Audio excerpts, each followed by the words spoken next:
Well, our state will have to wait even longer to see another COVID-19 relief bill. Governor Evers vetoed the bill shortly after the state Senate passed it today. CBS 58 Capitol correspondent Emily Fannin speaking exclusively to the governor today. She has the latest.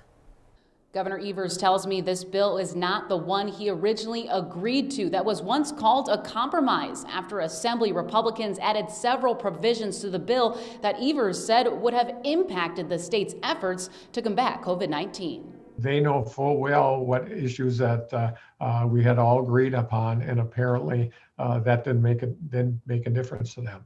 Weeks ago, the governor agreed to sign the $100 million COVID-19 relief bill, but that was before Republicans added several proposals to it he opposes, such as limiting his authority when spending federal funds and adding liability protections for businesses and schools. Evers vetoed the bill immediately. That is not a compromise. We had a compromise with almost 25 pieces of legislation. That could have been a great starting point. Earlier in the day, Republicans in the Senate urged Evers to sign it to authorize millions of dollars to be used towards tackling the COVID-19 pandemic. It might not be the perfect bill. The governor needs to sign this bill.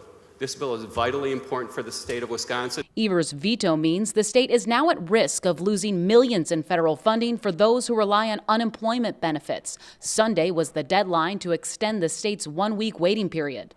People who are on unemployment insurance are going to start losing their expanded benefits.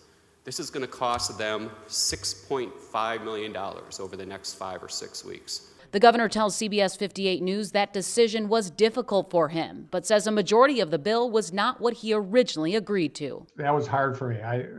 We needed that to get rid of that week waiting period, but at the end of the day, it was a bad bill. Also today, the state Senate did not vote again to repeal the governor's mask mandate. Senate Majority Leader Devin LeMahieu tells me that issue should now lie in the hands of the state Supreme Court, whether or not Evers' order was legal. Reporting at the state capitol, Emily Fannin, CBS 58 News.